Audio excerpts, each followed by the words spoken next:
Halo pemirsa, apa kabar Anda hari ini? Bersama saya Revi Melani akan menemani Anda dengan seputar informasi terupdate terkini baik mancanegara dan juga lokal yang terjadi di sekitar kita. Yang mana informasi penting yang perlu kita ketahui pada hari ini. Kita mulai ke informasi pertama, pemirsa. Washington memanas. Seruan pemakzulan kembali mengguncang Gedung Putih setelah Presiden Amerika Serikat Donald Trump memerintahkan serangan militer ke 3 fasilitas nuklir Iran pada Minggu 22 Juni 2025. Tindakan sepihak Trump langsung memicu badai kritik dari sejumlah anggota Kongres, terutama dari Partai Demokrat. Alexandria Ocasio-Cortez menyebut tindakan ini sebagai pelanggaran berat terhadap konstitusi dan kekuasaan perang Kongres. AOC menyatakan serangan terhadap Iran bukan hanya impulsif, tapi juga berisiko menyeret Amerika Serikat dalam konflik berkepanjangan yang dapat bertahan selama generasi. Senada dengan AOC, anggota Kongres Sean Casten menegaskan bahwa Trump tidak memiliki kewenangan untuk meluncurkan serangan militer tanpa persetujuan Kongres. Menurutnya, tindakan ini merupakan pelanggaran hukum yang bisa menjadi dasar pemakzulan.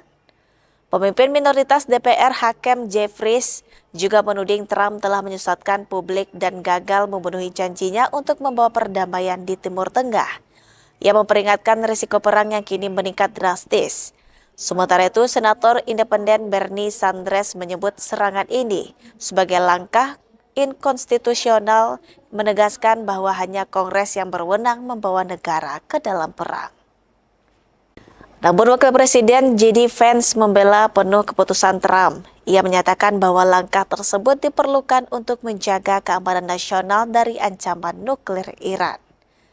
Meski presiden serupa pernah dilakukan presiden sebelumnya, tekanan politik terhadap Trump kini kian menguat. Sorotan tajam tertuju pada potensi pemakzulan kedua bagi presiden yang kontroversial ini. Informasi lainnya, Jakarta memanas. Mantan Menteri Pendidikan, Kebudayaan, Riset, dan Teknologi Nadiem Makarim akhirnya memenuhi panggilan penyidik Kejaksaan Agung sebagai saksi dalam kasus dugaan korupsi pengadaan laptop Chromebook di Kemendikbudristek. Nadiem yang menggunakan kemeja lengan panjang tiba di Gedung Bundar Kejagung pada Senin pagi pukul 9 waktu Indonesia Barat. Ia tampak didampingi oleh tim penasihat hukum tanpa memberikan pernyataan apapun kepada awak media yang telah menunggu sejak pagi. Tanpa sepatah kata, Nadiem langsung masuk ke dalam gedung untuk menjalani pemeriksaan oleh Jaksa Agung Muda Tindak Pidana Khusus. Kepala Pusat Penerangan Hukum Kejagung Harli Siregar menyebut pemeriksaan ini untuk menggali peran dan pengetahuan Nadiem dalam pengadaan laptop yang dilakukan pada tahun 2019 hingga 2020. Kasus ini menyeret anggaran fantastis senilai 9,9 triliun. Selain pemeriksaan Nadiem, penyidik juga telah menjadwalkan pemeriksaan terhadap 3 mantan staf khusus menteri. Namun 2 diantaranya, FH dan JT, mangkir dari panggilan pemeriksaan. Bahkan penyidik telah menggeledah apartemen kedua mantan staf sus tersebut dan mengeluarkan surat pencegahan ke luar negeri karena dikhawatirkan akan melarikan diri. Pemeriksaan Nadiem menjadi sorotan publik mengingat posisinya sebagai menteri saat proyek pengadaan dijalankan. Proses penyelidikan pun terus bergulir dan membuka lembaran baru dalam kasus mega korupsi di sektor pendidikan. Informasi lainnya, tim forensik Rumah Sakit Bayangkara Padang mulai lakukan autopsi terhadap 2 kerangka yang ditemukan dalam sumur tua di Batang Anai, Padang Pariaman. Autopsi untuk memastikan kerangka tersebut adalah korban pembunuhan dengan tersangka SC alias Wanda. Proses autopsi terhadap 2 kerangka yang diduga korban pembunuhan dengan tersangka Wanda di Padang Pariaman dan korban adik Gustiana dan Siska Octavia Rusti dimulai. Beberapa keluarga dari pihak kedua korban pun sudah datang ke Rumah Sakit Bayangkara untuk diambil sampel DNA-nya. Nanti akan dicocokkan dengan sejumlah kerangka yang sudah berada di rumah sakit sejak ditemukan pada Jumat 20 Juni 2025. Hasil pengambilan DNA tersebut nantinya dicocokkan dengan tulang belulang yang telah dikumpulkan. Namun untuk proses pencocokan tersebut dilakukan di Labor DNA Polri di Jakarta. Selain pencocokan DNA tulang belulang korban diduga Ade Gustiana dan Siska Octavia Rusti, Rumah Sakit Bayangkara juga masih melakukan pencocokan 5 potongan tubuh diduga Septia Ananda. Dari keterangan tersangka Wanda, terdapat 10 potongan tubuh korban yang dibuangnya. Pelaku mutilasi di Padang Pariaman terancam hukuman mati. Polisi resmi tetapkan Satria Johanda alias Wanda sebagai tersangka pembunuhan berencana dalam kasus pembunuhan berantai di Padang Pariaman. Tersangka yang perbuatannya menyita perhatian publik tersebut terancam hukuman mati.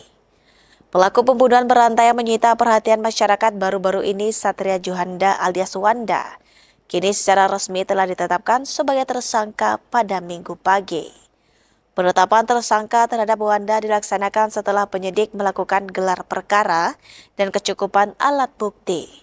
Kasat Reskrim Polres Padang Pariaman Ibtu A.A. Regi mengatakan tersangka ditetapkan dengan pasal pembunuhan berencana dan berbarengan beberapa perbuatan tindak pidana atau pasal 340 junto 65 dengan ancaman hukuman mati.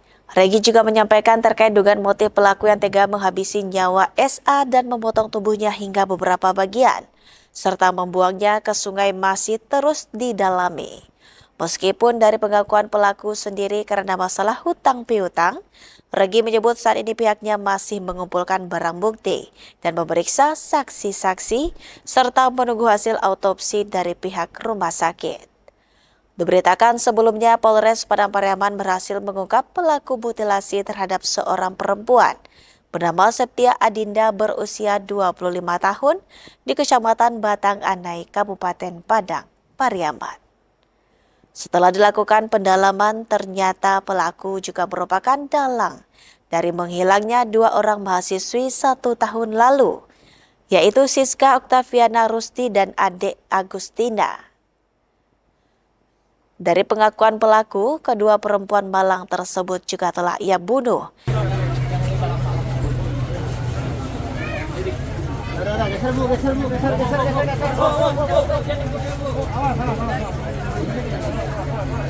Lah, ada yang motor, lah, habis.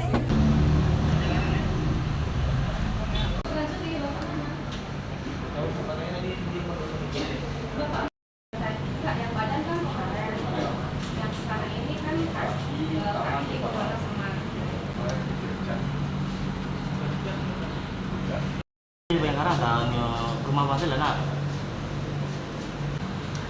Untuk cincin. Ya. Oh enggak. Oke.